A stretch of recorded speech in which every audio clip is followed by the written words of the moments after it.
Espera un poquito, chico Carlos, ya verás.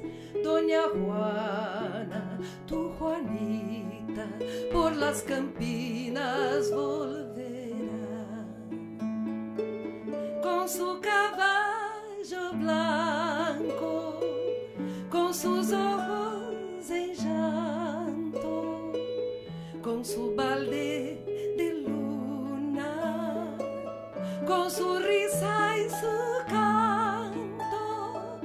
Ay, la, la, la, la, la,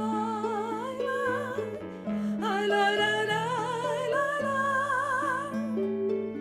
ay, la, la, la, la, ay, la, la, la,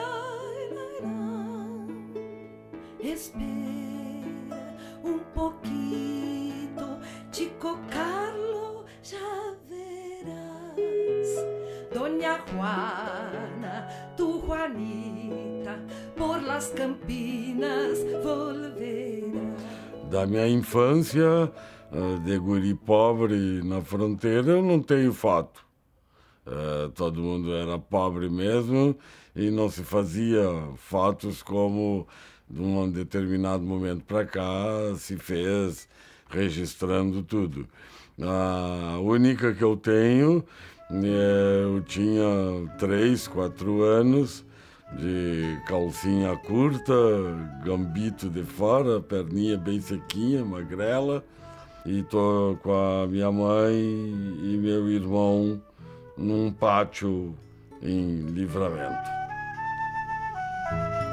Para quem me vê hoje, não imagina, mas houve 20 anos da minha vida em que eu usei, estampei na cara um grande bigode, e o tempo que eu usei, ostentei esse bigodão, nisso aí passa o começo todo como profissional do jornalismo em Porto Alegre. Eu comecei no Diário de Notícias, depois eu fui para Caldas Júnior, no novo jornal que eles tinham, Folha da Manhã. Ao mesmo tempo, eu trabalhava na rádio da universidade, onde eu comecei como estagiário e cheguei a diretor da emissora em 2 períodos. Depois da Folha da Manhã, a primeira vez que eu trabalhei na RBS, na época se chamava TV Gaúcha, e eu produzia o rabicho local do Jornal Nacional, que recém estava começando em todo o Brasil pela Globo. Depois eu fui durante 4 anos repórter correspondente da revista Isto É, em Porto Alegre. Convidado para trabalhar na Zero Hora, a minha primeira tarefa lá foi em 88, 89, 90, foi produzir um jornal para crianças. O nome era Zé H. Ele era encartado na Zero Hora nos fins de semana, saía encartado no sábado.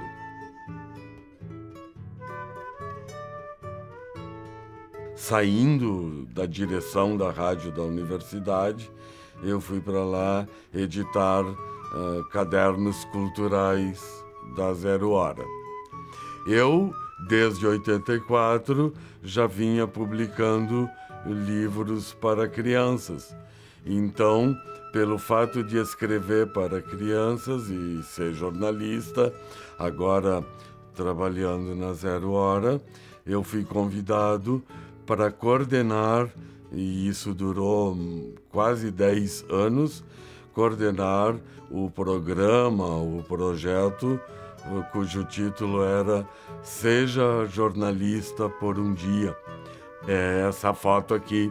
Eu estou numa cerimônia de revelação dos vencedores de cada ano.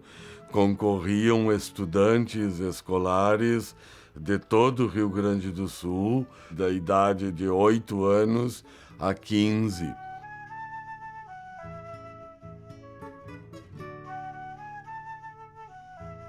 Depois de revelado o nome dos vencedores, eles tinham seus trabalhos publicados numa edição mirim da Zero Hora, que eu editava. Tinham textos, matérias de política, economia. Ele, durante muito tempo, comandou um projeto que tinha aqui no jornal, que chamava Jornalista por um Dia. Então, uma vez por ano, mas em volta do Dia das Crianças, um grupo de crianças vinha aqui para dentro da redação com o objetivo de experienciar na prática o que é a rotina de um jornal, e o Urbim era o grande capitão dessa experiência, motivando as crianças ficavam empolgadas, e elas estavam no meio da redação, quer dizer, então o entusiasmo deles acabava contagiando todo mundo que estava trabalhando em volta, e isso é muito a cara do Urbim, essa alegria que ele tem de viver, esse entusiasmo, essa paixão por qualquer projeto em que ele se envolve, pelos personagens, cada vez que ele tinha que fazer um perfil para o jornal, ele se apaixona e se joga inteiro em cada projeto dele, e isso é um grande ensinamento para quem trabalha com jornalismo cultural. Eu sempre fui muito exibidinho no colégio, tinha festa cívica e estava eu lá embaixo da bandeira declamando poesias que eu decorava nos livros escolares para me apresentar. Então eu tinha poesia para o Dia das Mães, para o Dia dos Pais, para 7 de setembro, para encerramento do ano, Natal, para qualquer coisa eu tinha poesia. Mas eu nunca tinha pisado de verdade assim em palcos. E uma das poucas oportunidades que eu tive para me apresentar com segurança, eu tinha a garantia de que estava do lado meu a compositora, cantora, musicista Marlene Pastro. Para Marlene, eu entreguei alguns poemas que ela transformou em música. E uma delas é uma canção que nasceu de um livro meu, Dona Juana, é uma homenagem a Juana de Ibarburu, poeta do Uruguai, e a Marlene Pastro canta lindissimamente uma música que é letra minha, que ela criou a harmonia e a música, e se chama Juana de América.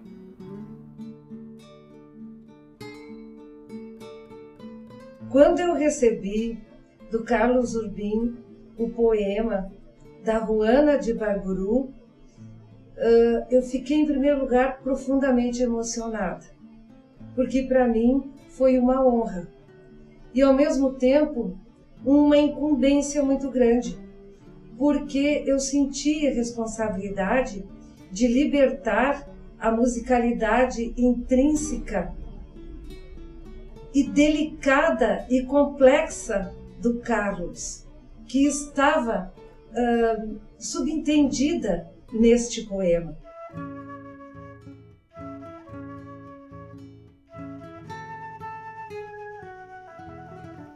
Quem escreve para criança sabe, desde o primeiro livro, tu te tornas frequentador de escolas, feiras de livro, eventos literários. São muito bonitos os projetos que às vezes são desenvolvidos por escolas, em iniciativa particular, ou são ligados a prefeituras, à Câmara Rio-Grandense do Livro, ao Instituto Estadual do Livro. São desses projetos que levam o autor na escola. e muitas vezes é na área do livro.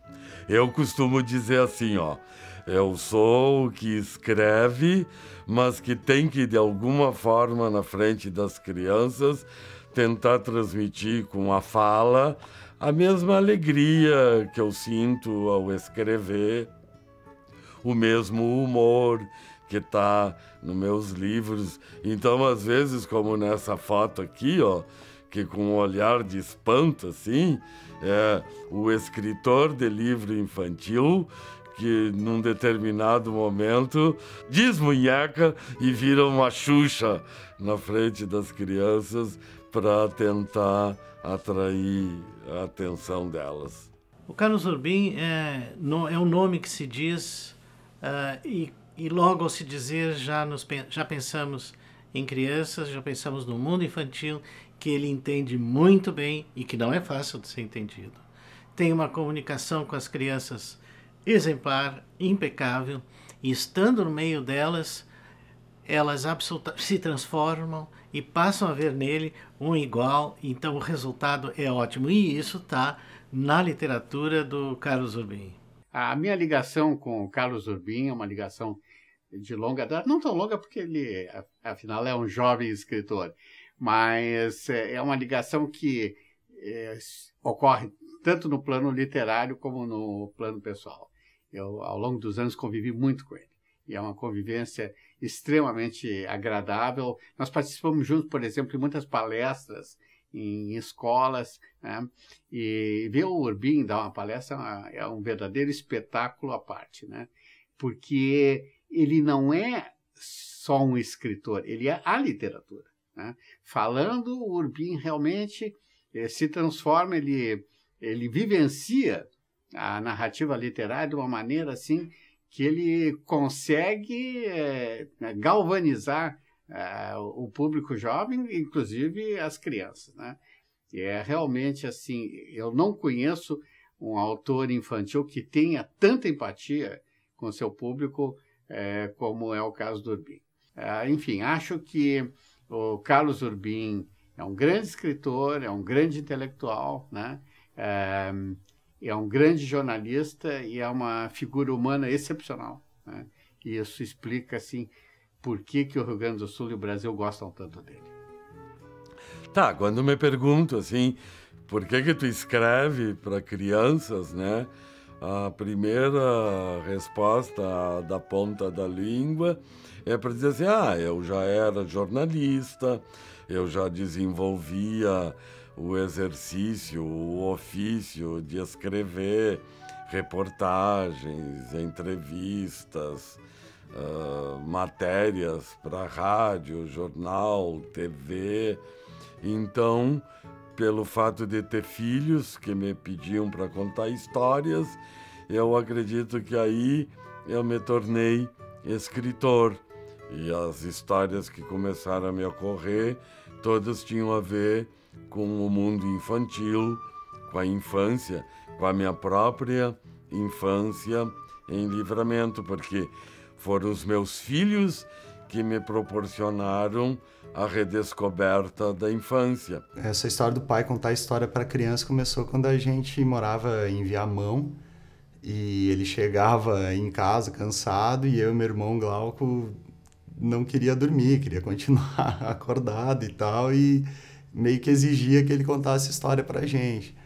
Então, que história que ele ia contar que a gente já não tinha visto na TV ou já não tinha lido em livro de criança, coisa e tal, as histórias que ele ia inventar. Então, as histórias da vida dele, da infância dele.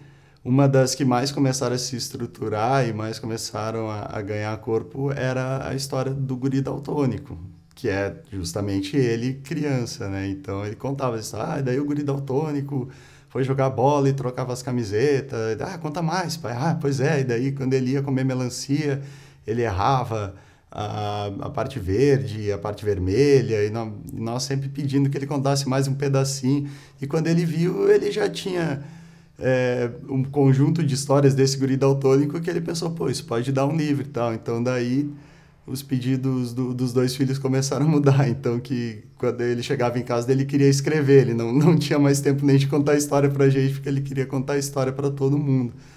E essas histórias a gente vê que foram ganhando corpo e foram transformando em cada vez mais livros, sempre que ele tira da experiência pessoal dele, que ele tira do passado dele, da infância dele, né? E todo esse trabalho resultou em ele ser um patrono, né? Então, hoje, olhando para tudo isso que ele fez, que começou lá atrás com ele contando história para a gente, dá para dizer com certeza assim, uma frase que eu sei que ele não pôde dizer para o pai dele, que é: pai, eu tenho muito orgulho de ser teu filho. Eu me lembro também uma vez no Natal, que foi logo na manhã do dia 24 de dezembro, a gente acordou, a gente era bem pequenininho, via mão, acho que eu tinha uns 4 anos, na verdade. E a gente chegou no fundo da casa, que era um pátio grande, tinha um pinheiro gigante lá no fundo, e ele tinha pintado várias bolinhas de madeira e botou nesse pinheiro como se fosse uma grande árvore de Natal. E aquilo, foi uma coisa mais louca, assim. Eu e meu irmão, a gente chegou, olhou para aquilo e achou sensacional, né? Sempre ele gostava muito de fazer essas coisas de charada, de achar o presente. Nunca era uma coisa, assim, de ter um saco e entregar as coisas, né? Então, essas coisas que eu acho, assim, que é ele, assim, né? E a gente não tem nada de excepcional, assim, eu acho, assim, vamos dizer, a gente é uma família extremamente comum, mas com muita, muita felicidade. E vamos dizer assim, a gente, às vezes até eu fico pensando assim, como é que a gente pode ser tão feliz? Sabe? Como é que as coisas assim... Porque tem coisas que têm acidente de percurso na vida, mas são acidentes assim muito mínimos perto de outras coisas, entendeu? De construções, de coisas que a gente fez, de trabalho, de família, de construção com amigos, né? Então, é muito legal, assim, muito legal. Então, ser Urbim, assim, para mim é uma celebração. Eu sempre lembro ele muito quando eu vejo o filme Peixe Grande, que é a história de um pai que conta a história para o filho e ele nunca sabe mais se o filho ele não sabe mais se o pai está contando uma história real ou não. E ele sempre mistura essa coisa de realidade com a fantasia. Mas o pai, na verdade, assim, o que mais me lembra desse filme mesmo é que ele sempre torna qualquer história mais legal do que ela é, na verdade. Ele sempre acrescenta coisas naquilo para tornar aquela história o mais divertida possível, assim. É o melhor pai do mundo. Mas eu acho que eu já era escritor quando moleque, de pé descalço, em Livramento, eu corria pelas ruas da cidade para conhecer tudo, para saber tudo que estava acontecendo. E depois, eu acho que eu fui me tornando escritor toda vez que eu fui no cinema, domingo de tarde, nas matinês, com figurinha para trocar, com um pacote de gibi embaixo do braço, repetidos para trocar por novos. Quando eu ia ao circo, mesmo que mambembe, que montavam na praça, na frente da minha casa. Quando eu ficava de noite, principalmente nas noites de verão, não se podia dormir pelo calorão intenso do verão no Pampa, então a gente ia para frente de casa, todo mundo pegava uma cadeira e os mais velhos ficavam contando histórias. Eu me lembro de muitas vezes ir dormir com os pelinhos tudo arrepiado de medo, da mula sem cabeça, do homem da capa preta, do lobisomem, e morria de pena do negrinho do pastoreio que morreu no formigueiro, né? Então todo esse material é o que eu tenho feito de lá para cá, é transpor nos meus livros essas lembranças, essa literatura oral que foi me repassada em causos, piadas, contos pelos meus maiores, pela avó, pelo tio, pelo pai, pela mãe, nos serões da fronteira.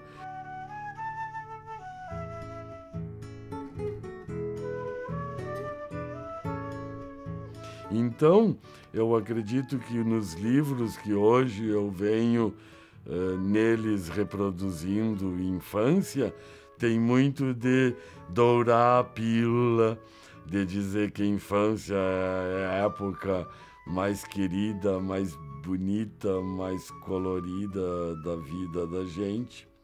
E é isso que eu tenho feito em todos os meus livros. Eu tenho paixão pelo Urbim e leio com tanto prazer e tanto gosto o que ele escreve. Eu conto as histórias dele para minha neta. As histórias do menino daltônico, tantas outras histórias lindas. E ele tem essa capacidade de ter mantido essa sua alma criança, que nós todos devíamos tê-la, né? E com esse talento todo que ele tem, ele, através das crianças, ele cria essas histórias, as suas próprias histórias, muitas vezes, e chega cada vez mais perto de nós, de crianças e adultos. Um dos pontos, assim, entre tantos outros que mais me impressiona, assim, e me comove mesmo na obra do Urbim, é esse respeito, assim, autêntico e profundo que ele tem com a criança, assim. E não estou nem falando de literatura, não estou falando de obra, estou falando de vida, assim, onde a criança é um ser desrespeitado, é um ser subestimado, né, na sua capacidade de compreensão, de acesso à beleza. E o Urbim, desde os primeiros livros, ele nunca deu bola para isso, assim. Ele aprofundou o texto, seja falando sobre a infância, falando sobre a própria poesia, sobre a própria literatura, metalinguagem, entrando em temas históricos, sempre com a ideia de que se o adulto pode, a criança também vai poder. E eu acho que é isso que ele vem fazendo, e acho que ele vem fazendo um trabalho estético, mas também um trabalho de formação de leitor, assim, mas leitor que pensa, leitor que é profundo e que realmente pode ir longe. Então, eu tenho para dizer para as crianças de agora assim, ó, quero ser avó.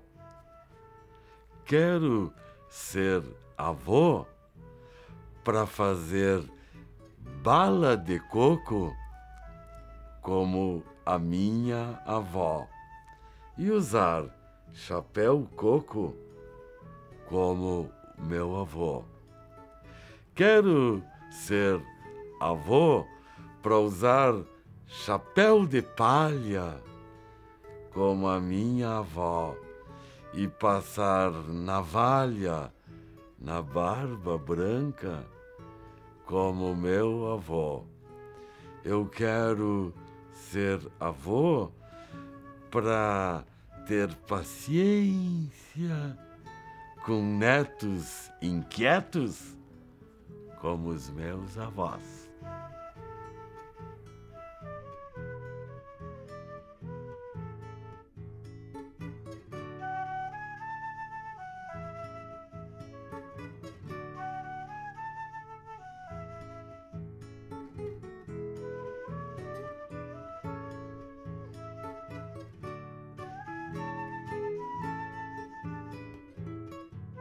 Tudo começou, eu era jornalista já em Porto Alegre, trabalhando aqui, 36 anos, e na Feira do Livro de 1984 foi lançado o meu primeiro texto, que só nasceu porque eu tinha 2 filhos e todas as noites tinha que contar histórias para eles dormirem. E um dia eu resolvi contar a história de um guri que eu conhecia porque ele era da terra onde eu nasci, Santana do Livramento, tinha esse mesmo sotaque da fronteira que eu carrego até hoje, e só que ele tinha no olho uma coisa que fazia ele ver diferente dos outros, as cores. E aí estava nascendo então o meu livro primeiro, Um Guri Daltônico. E aí eu estava contando a minha própria história, porque um guri daltônico sou eu mesmo, eu sou o que confunde cores. E eu estava contando para meus filhos o início da minha autobiografia.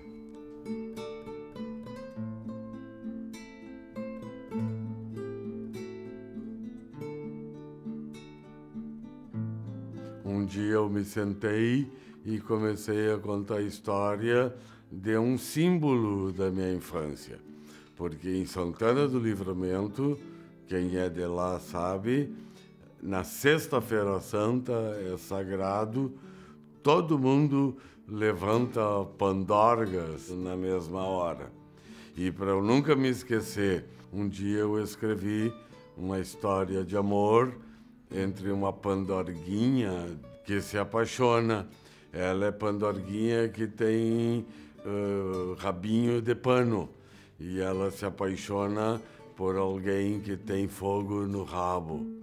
E aí eu brinco com dois símbolos das festas brasileiras, a pandorga gauchinha de Livramento, que se apaixona por quem tem fogo no rabo, que é o balão de São João de uma festa de Olinda, estado de Pernambuco.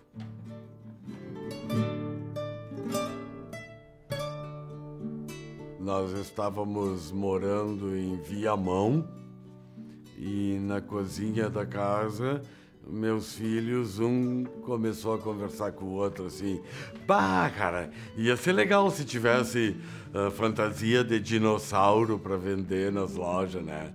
Assim como tem de super-herói." E aí eu fiquei olhando para eles, fazendo chimarrão, e disse assim: "Mas a pretensão deles, né? Querer caber dentro de uma fantasia de dinossauro, que na minha cabeça é imensa. Cabe um monte de gente lá dentro. E se por acaso o último vizinho que estiver segurando a fantasia de dinossauro der um espirro na cabeça do 999, vai cair, vai tudo se esmulambar no chão." E com isso nasceu Dinossauro Birutices, um livro sobre abobrinhas a respeito de dinossauros, como eram conversadas pelos meus filhos quando eram pequenos. Tá, aí eu já tinha escrito 3 livros e um dia eu fui participar de um encontro de bibliotecários na URGS. E de lá eu saí com um convite que era um desafio, assim: "Ah, que tal escrever sobre biblioteca para atrair as crianças para frequentar bibliotecas?" Aí eu fui para casa, estava pensando na história, quando eu olhei para um quadro na parede e estava saindo de trás do quadro velho, bem pimpolha, uma traça. E aí eu resolvi brincar com o que deve ser o terror de todas as bibliotecárias que têm que cuidar dos livros que são para crianças, as traças. E eu tornei então uma graça de traça numa meio que mascote das bibliotecas do Rio Grande do Sul. Ela é traça, come livro, só os chatos, mas não os livros que foram escritos para crianças. O nome dela é Biblió. Depois que eu escrevi o livro, eu inventei uma irmãzinha para Biblió. Saiu em outro livro chamado Caderno de Temas. E nesse poema, assim que nasceu a irmãzinha da Biblió, a traça, ela ganhou o apelido de Teca. E aí ficaram lá a biblioteca.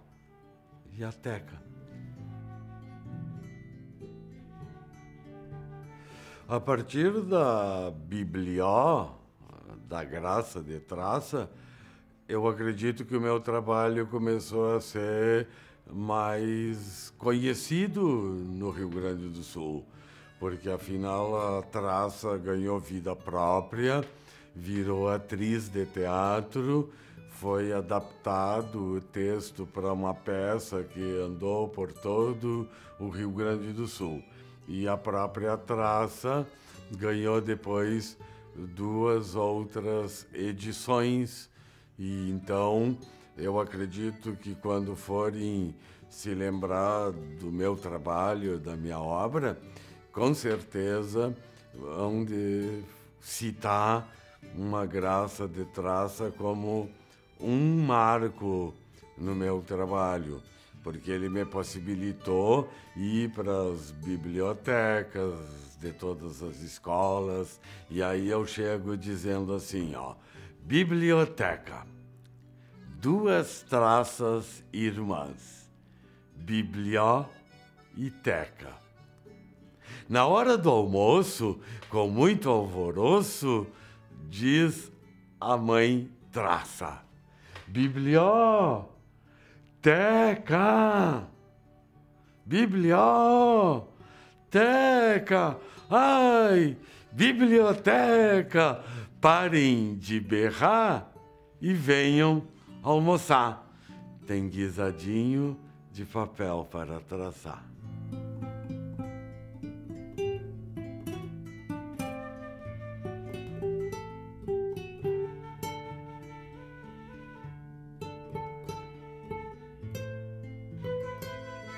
Todo o trabalho que eu venho fazendo em literatura, que começou em 1984, é o que o jornalismo me permitiu nos intervalos, nos feriados, nos sábados e domingos, em muita madrugada, onde eu trabalhei extra para produzir o que eu venho fazendo. Um dia eu fui convidado para escrever sobre as missões, e aí, acompanhado pelo grande ilustrador e desenhista Sérgio Batzel, a gente produziu um caderno para ser distribuído em escolas, que era na comemoração dos 300 anos das missões jesuíticas no Rio Grande do Sul.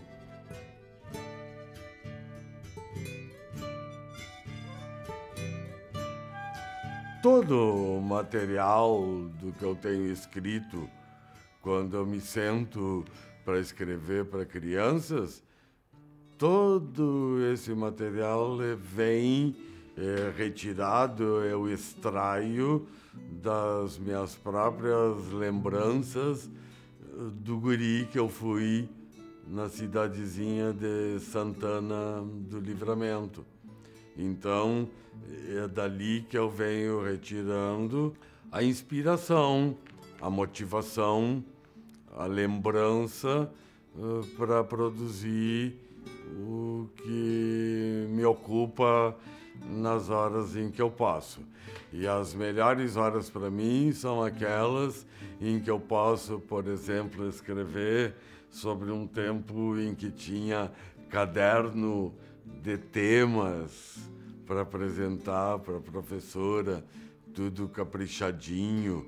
E nesse livro, o Caderno de Temas, eu ponho lembranças de coisas que eram dos bancos escolares, sobre o mapa do Brasil na tua frente, sobre aquela experiência que todos nós fazíamos com um potezinho de margarina vazio, algodão molhadinho, e botar ali um grão de feijão para ver depois nascer na tua frente a experiência. Então, todas essas coisas eu tenho colocado em livros.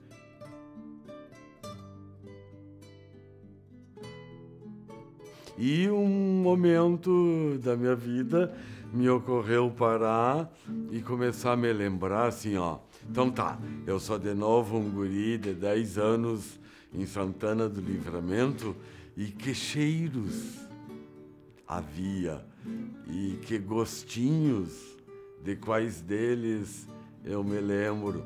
E aí nasceu o livro Bolacha Maria, que é sobre gostos de coisas boas e coisas ruins e lembranças de cheirinhos que povoaram a minha infância em Santana. Então é Bolacha Maria, sabores e gostos de uma infância.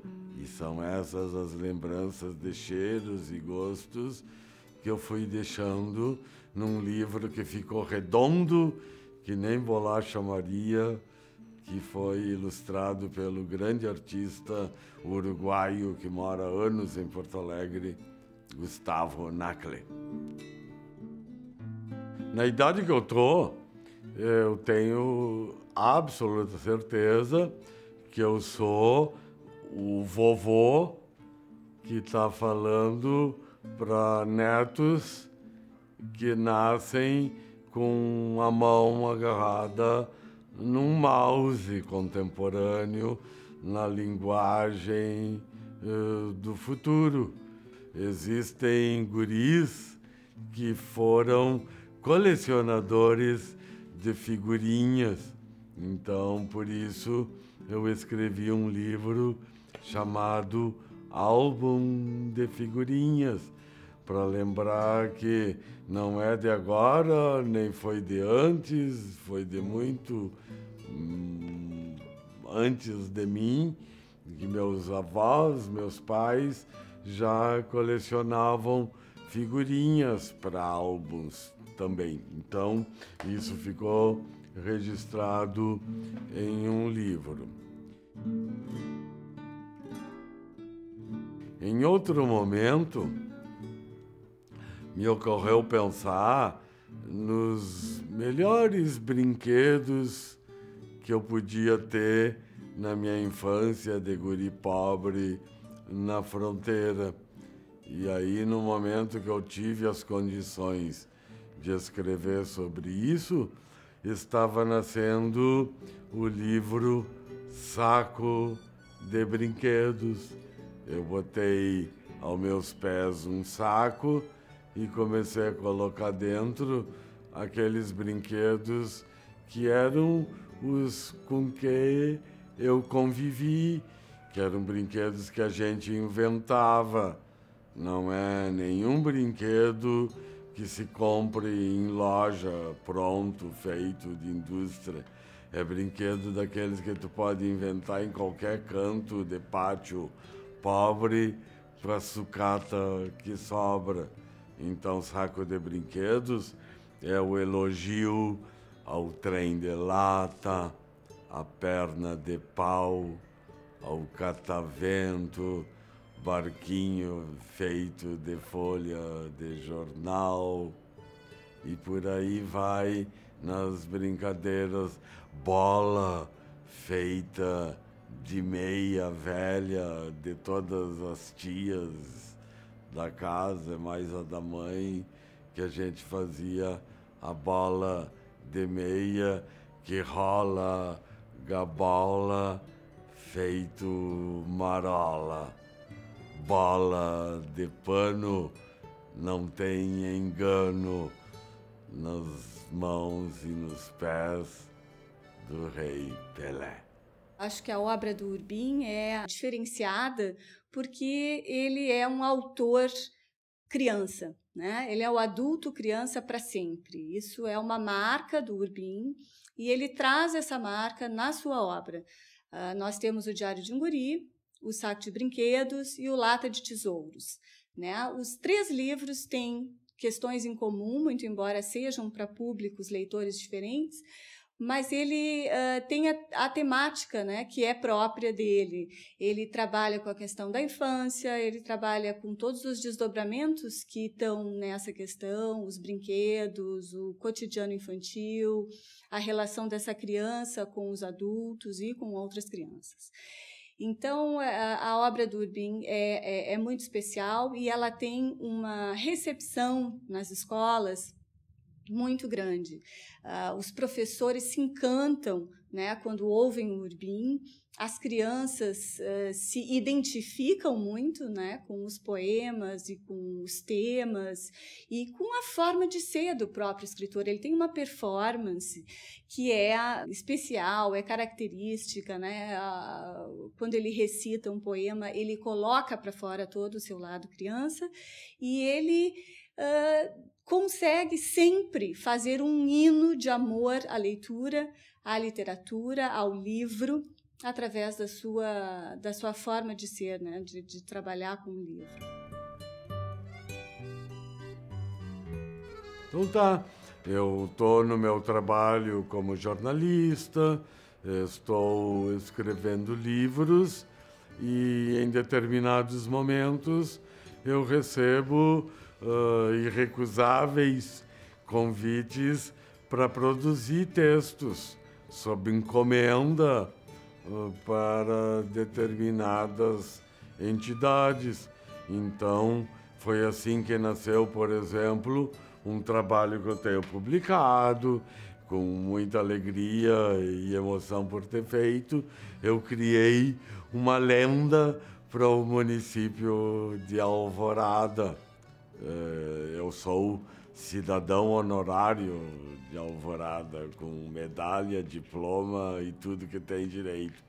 E para eles eu criei uma lenda para que eles sintam orgulho de viverem e serem de Alvorada.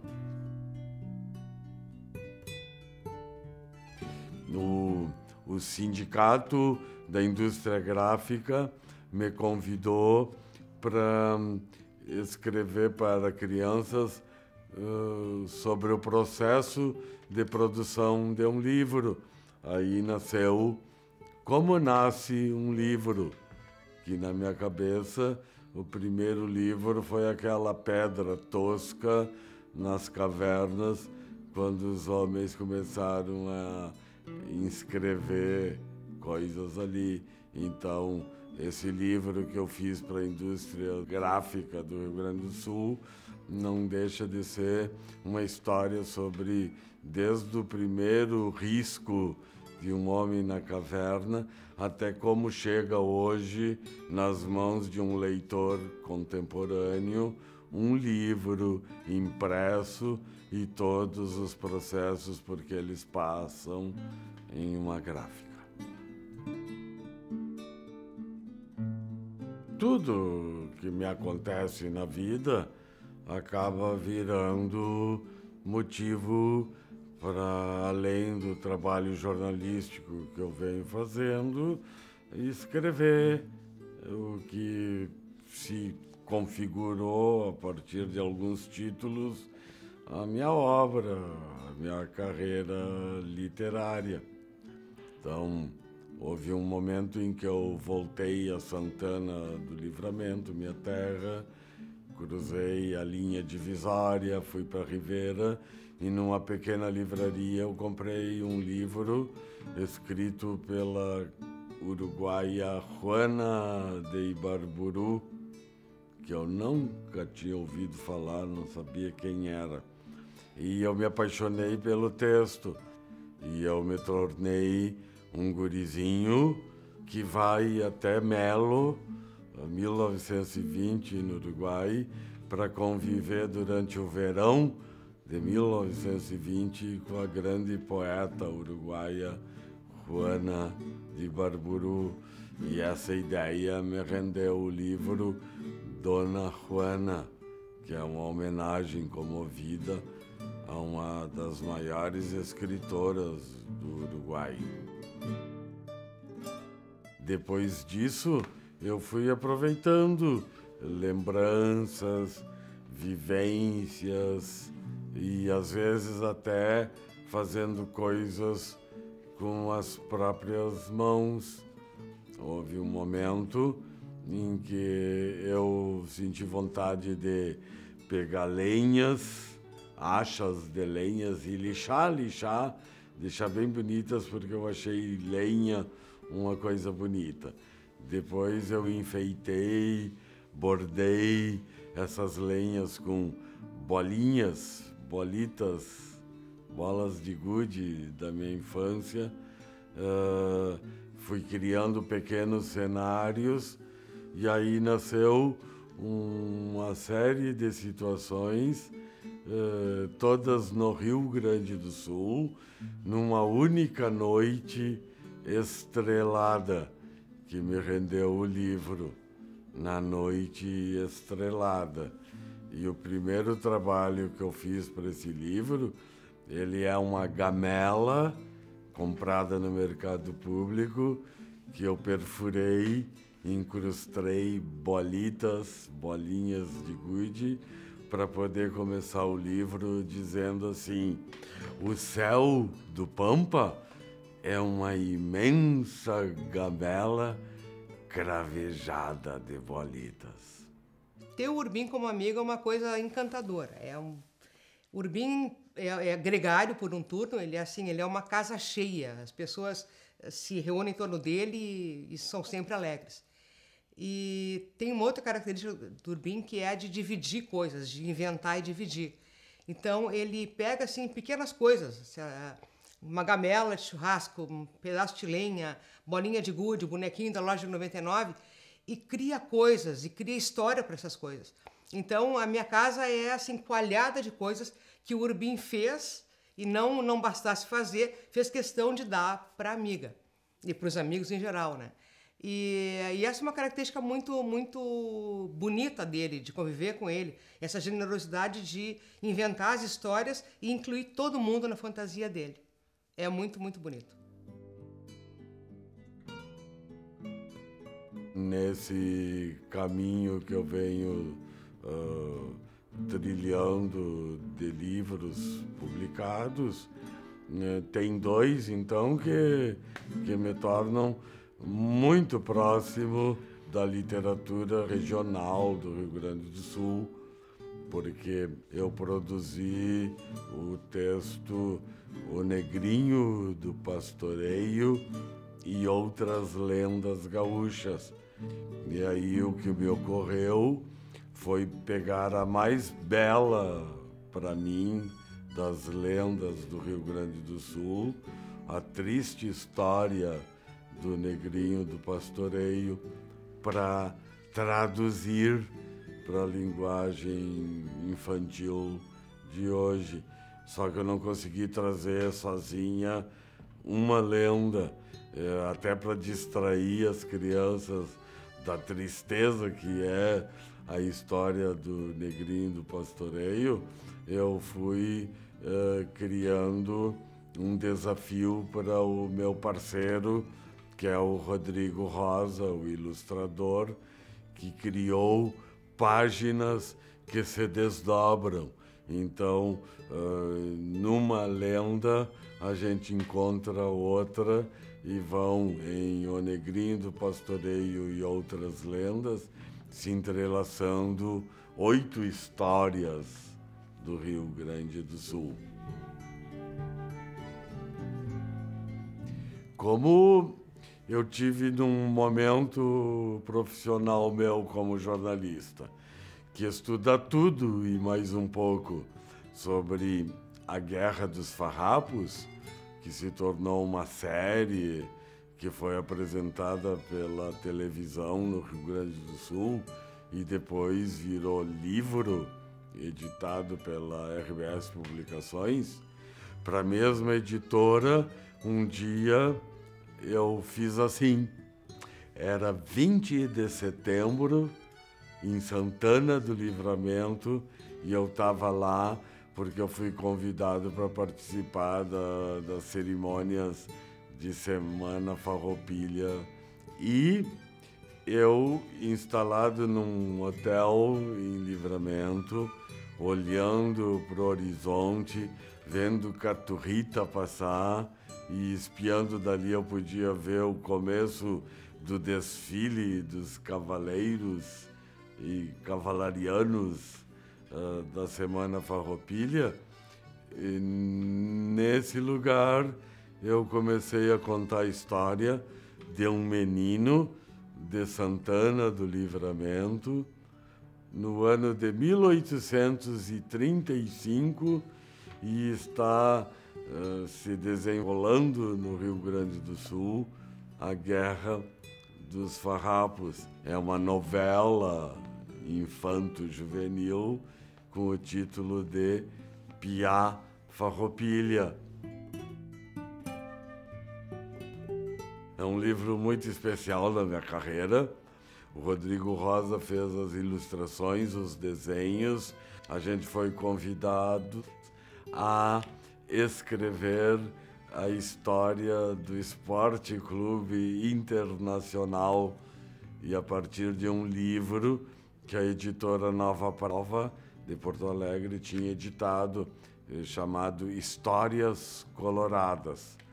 E eu extraí das 95 histórias coloradas publicadas para comemorar os 95 anos do glorioso Esporte Clube Internacional. Dessas 95, eu tirei todas as histórias que lembravam a infância de cada um dos que estavam depondo. E assim nasceu o livro Histórias Coloradas, versão mirim. O que eu mais tenho feito nesse tempo todo, e aí vão 25 anos de livros publicados, é relembrar, remoer, rever, retornar, restaurar, recuperar aqueles anos em que eu fui criança e adolescente em Santana do Livramento. Então, eu tenho um livro cujo título é Goma Arábica, e me lembra o final dos meus anos no primário, em Livramento, e o começo no ginásio. E no meio disso tinha um exame terrível, que todas as crianças tinham medo dele. Quando a gente chegava no Brasil aos 11 anos, tinha que obrigatoriamente passar pelo temido exame de admissão ao ginásio. Então, tanto esse rito de passagem do curso primário para o ginasial estão registrados em 2 livros meus. O título é Goma Arábica e o outro é, apropriadamente, Admissão ao Ginásio, que era o título do livro que a gente tinha que saber de cor e salteado quando tinha 11 anos no Brasil. E isso durou de 1931 a 1971.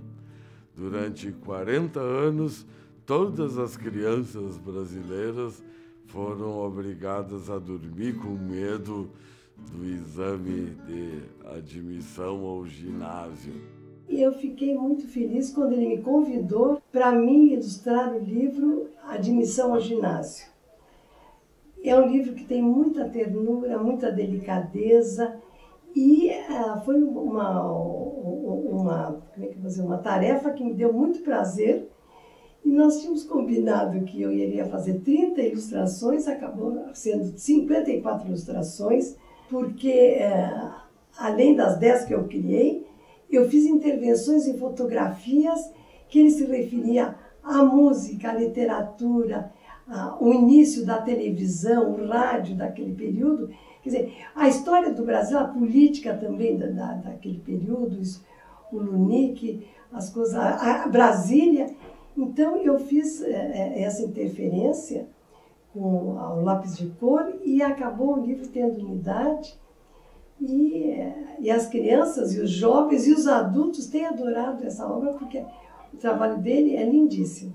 Além do trabalho para crianças, a minha profissão, num determinado momento, me exigiu uma experiência nova, que foi produzir textos para televisão.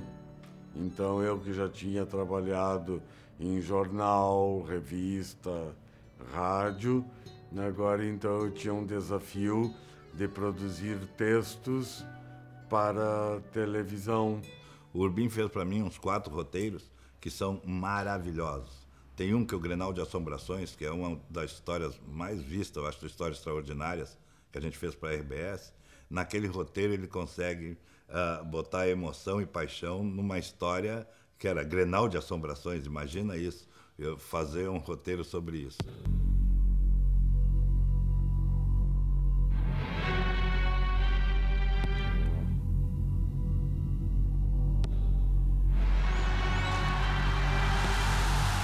E ele coloca emoção e paixão em tudo que faz. Os roteiros do Urbim são obras-primas.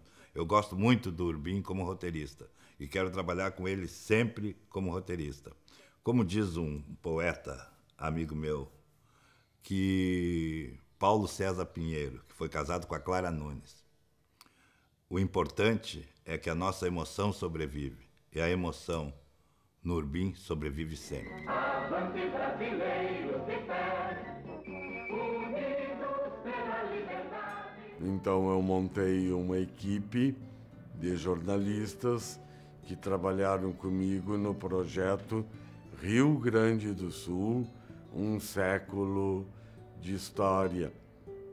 Durante 2 anos, os gaúchos se acostumaram a ver em mais de uma vez por dia, porque passava 2, 3, 4, 5 vezes nos canais da RBS por dia, capítulos dessa série. A gente trabalhou durante 3 anos descobrindo historinhas a respeito do Rio Grande do Sul para reproduzir nessa época. E o material rendeu 2 livros, 2 volumes. E esse trabalho, ele rendeu um prêmio, meu primeiro grande prêmio, Açorianos de Literatura, categoria especial, no ano 2000. E, para minha sorte, depois do projeto Rio Grande do Sul, um século de história, a gente desenvolveu pela televisão o projeto Os Farrapos, que era a saga Farroupilha, narrada em 162 capítulos de 4 minutos de duração, projetados, apresentados, veiculados pela RBS TV e pela TV Com. Aí aquele material que serviu de argumento para a série Os Farrapos virou livro, que é um dos meus best-sellers. É uma reportagem como se fosse um enviado ao fronte de batalha, ao campo de guerra Farrapa, um jornalista que produziu esse livro aí, que é acessível, eu imagino, a maior parte das pessoas. Eu tenho muita satisfação de ter sido convidado para contar a história do pequeno município alemão de Morro-Reuter, na subida da serra, quem vai para Nova Petrópolis. E Eu, um pelo duro da fronteira de Livramento, fui convidado para conviver um tempo com os morro-roitenses e escrever a história deles.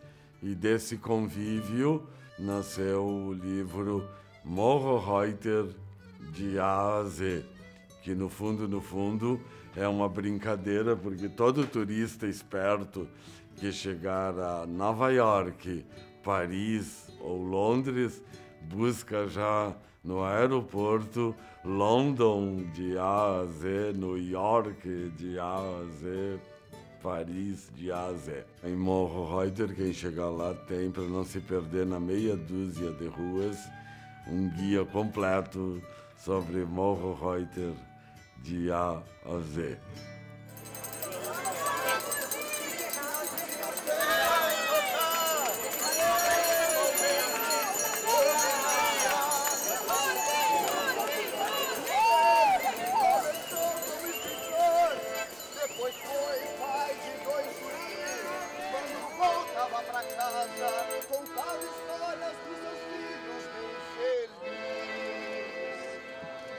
Afável, generoso e gentil,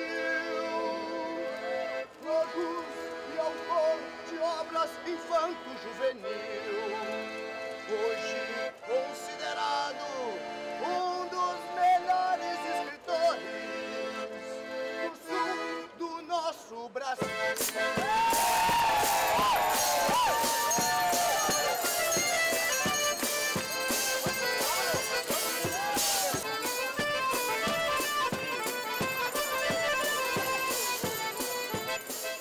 Ser patrono desta feira é a maior honraria a que pode aspirar quem trabalha com livros no Rio Grande do Sul. Viva!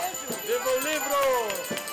Viva quem ama a literatura! Devo agradecer aos professores e aos jornalistas que desde o curso primário até a mais recente redação me forneceram os instrumentos do ofício de escrever. Principalmente sou grato a 3 pessoas, as mais importantes da minha vida. Meus filhos, Emiliano e Glauco, a quem comecei contando histórias. Sem eles, não teria me tornado escritor. A outra pessoa especial é a minha mulher, Alice.